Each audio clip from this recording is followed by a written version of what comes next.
तो चलिए क्लास को स्टार्ट करते हैं और आज के इस वीडियो में हम आपको basic to advance zero level से अंग्रेजी पढ़ाने वाले कि आप अंग्रेजी को कैसे पढ़ सकते हो। देखिए बच्चों, अंग्रेजी को पढ़ने के लिए एक चीज़ ज़्यादा ज़रूरी होता है कि सबसे पहले आप मात्राओं को पढ़ो, क्योंकि जब तक आप मात्राओं को नहीं पढ़ोगे तब तक आपको अंग्रेजी पढ़ना बिल्कुल नहीं आएगा। बहुत सारे बच्चे बोलते हैं मात्राओं से क्यों आप स्टार्ट करते हैं, आप डायरेक्ट ABCD से स्टार्ट कीजिएगा। देखो बच्चों, ABCD ना बहुत सारे बच्चों का आता है, उसको उतना पढ़ाने की ज़रूरत नहीं है। लेकिन ABCD के बाद जब अंग्रेजी पढ़ने के जो मूल स्टेज आता है, जो प्राइमरी जो स्टेज आता है, उसमें होता है मात्रा। कि पहले आप मात्राओं को पढ़ो, मात्राओं के प्रोनाउंसिएशन को आप समझो। कि मान लो कि अगर एक ही मात्रा है, एम के साथ लगेगा तो क्या बनेगा, एस के साथ लगेगा क्या बनेगा, ई की मात्रा है अगर ही की एच के साथ जाएगा तो इसको क्या पढ़ेंगे, एम के साथ जाएगा तो इसको क्या पढ़ेंगे। इस तरीके से आप पहले क्या करो, आप इसके उच्चारण को समझो। फिर आपने पढ़ लिया एच ई को ही पढ़ते हैं तो एन लगेगा तो क्या पढ़ेंगे, एम ई को मी पढ़ते हैं तो यहाँ पर एन लगेगा तो इसको क्या पढ़ेंगे। इस तरीके से आप अंग्रेजी को एक एक शब्द एक एक मात्राओं को जोड़ना सीखो, प्रोनाउंसिएशन को समझो। रटने से नहीं आएगा, हाँ रटना चाहते हो तो थोड़ा बहुत मात्रा रट लो कि इस मात्रा को ये पढ़ते हैं, इस मात्रा को वो पढ़ते हैं, कब पढ़ते हैं, कैसे पढ़ते हैं, उसको रटो, समझो। ज़्यादा से ज़्यादा किताब पढ़ने की कोशिश करो, तो ही आपको अंग्रेजी पढ़ने आएगी। तो देखो, अंग्रेजी में मात्राएं बच्चों दो तरह की होती हैं। एक आपका 12 खड़ी की मात्रा होता है, जिसमें आप बचपन से पढ़ते हो अ का ए, आ का डबल ए, फिर पढ़ते हो क का के, ख का के एच। ये वाली जो मात्रा होती है इसको हम 12 खड़ी की मात्रा बोलते हैं। इस मात्रा का प्रयोग तब करते हैं जब किसी का नाम अंग्रेजी में लिखना हो। जैसे आपका कुछ नाम होगा, कमेंट बॉक्स में कमेंट कीजिएगा कि आपका नाम क्या है, ठीक है। तो जब किसी का नाम हमको कमेंट जब हमको किसी का नाम लिखना होता है या पढ़ना होता है तो इसके लिए 12 खड़ी की मात्रा हमें काम आती है। अंग्रेजी पढ़ने में इस मात्रा का कोई काम नहीं होता है, ठीक है। तो अब सवाल है अंग्रेजी पढ़ने में कौन सी मात्रा काम आती है।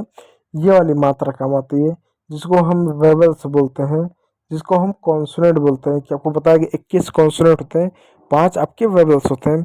कौन कौन से वेवल्स होते हैं कमेंट बॉक्स में कमेंट कीजिएगा यदि आपको मालूम है।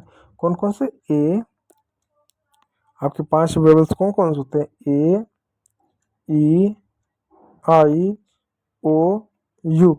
ये आपके क्या 5 वेवल्स होते हैं, ठीक है। ये आपके क्या 5 वेवल्स होते हैं।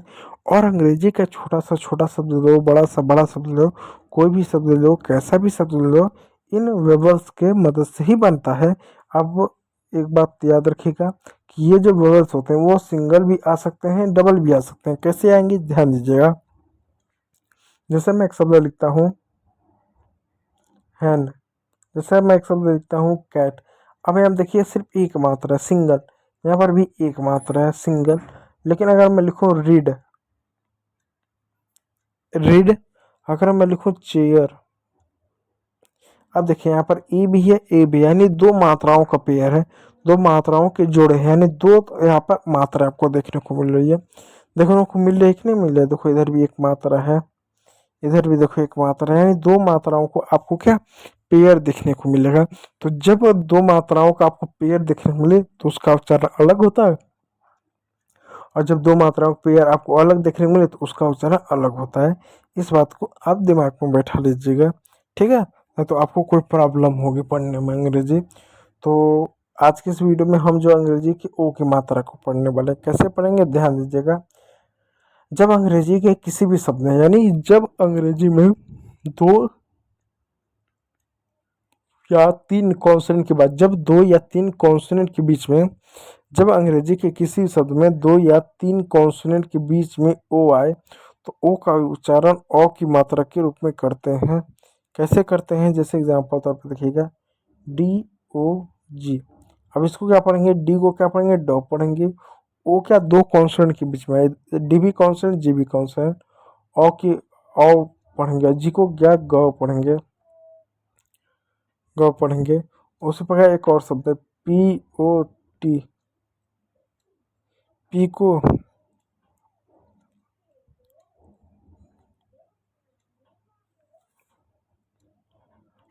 पी का प पढ़, ओ को ओ पढ़ेंगे, टी को ट पढ़ेंगे, इसको क्या पढ़ेंगे, इसको पढ़ेंगे पॉट। ठीक है, उसी प्रकार यहाँ पे एक और शब्द है पॉट में, इसका बर्तन, TOP। अब ओ क्या है, दो कॉन्सोनेंट के बीच में आया है, इसलिए ओ को क्या, ओ की मात्रा पढ़ेंगे। कैसे पढ़ेंगे, टी को ट पढ़ेंगे, ओ को ओ पढ़ेंगे, पी को प पढ़ेंगे। हो गया टॉप। टॉप मीन्स होता है लट्टू। इस बात को याद रखिएगा। ठीक है, चलो थोड़ा सा एडवांस लेवल की ओर चलते हैं। नियम 2 को देखो, जब अंग्रेजी के किसी शब्द में ओ के बाद वाई आए तो ओ वाई को हमेशा ओ की मात्रा और य पढ़ेंगे, ओ ये पढ़ेंगे। कैसे पढ़ेंगे, ओ देखो, जैसे एक शब्द है BOY, बी को क्या पढ़ेंगे, ब पढ़ेंगे। ओ वाई को क्या पढ़ेंगे, ओ ये पढ़ेंगे। ओ की मात्रा प्लस य, तो ओ की मात्रा ये हो गया बॉय।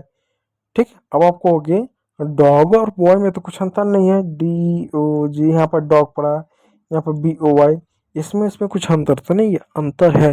यहाँ पर YOY को ऑय पढ़ेंगे, और क्यों, यानी वाई को यहाँ पर य पढ़ेंगे, तो अंतर क्या हुआ, अंतर है। देखो एक शब्द मैं लिखूं लेडी, अब देखो, अब इसको हिंदी लिखते हैं, कैसे हिंदी आएगा, एल को हम लॉ लिखेंगे, AI को क्या, ए की मात्रा लिखेंगे, डी को ड लिखेंगे। ठीक, अब वाई आया, वाई को क्या यहाँ य लिख दें, तो क्या हो जा रहा है, ले ड य, ले ड य हो जा रहा है, गलत हो जा रहा है। तो यहाँ पर वाई को हम ई लिखेंगे, क्या लिखेंगे, वाई को ई की मात्रा लिखेंगे, य नहीं लिखेंगे, तो होगा लेडी। अब बताओ, यहाँ पर वाई को बड़ी की मात्रा आपने पढ़ा और वाई में इसको यह पढ़ा, क्यों, क्योंकि वाई के पहले ओ है। तो जब कभी भी अंग्रेजी के किसी भी शब्द में वाई के पहले ओ हो, ए हो या कोई वेवल्स हो, तो वहाँ पर वाई को यो पढ़ते हैं, यो। अगर वाई के पहले कोई वेवल्स ना हो, कॉन्सोनेंट हो, तो बड़ी की मात्रा पढ़ेंगे। इस बात को याद रखिएगा। ठीक है, तो यहाँ देखो ROY, आर का र पढ़ेंगे, ओ वाई को क्या, ओ ये पढ़ेंगे, ओ य हो गया रॉय। ठीक है, इसी प्रकार यहाँ पे एक और शब्द LOYAL, एल को ल पढ़ेंगे, ओ को ओ पढ़ेंगे। ठीक है, वाई को य पढ़ेंगे और EL को ल पढ़ेंगे, हो जाएगा लॉयल। ठीक है प्यारे बच्चों, तो उम्मीद करूँगा वीडियो अच्छा लगा हो। यदि अच्छा लगा तो लाइक कीजिएगा, चैनल पर आए तो सब्सक्राइब जरूर कर लीजिएगा। वीडियो को देखने के लिए बहुत बहुत धन्यवाद।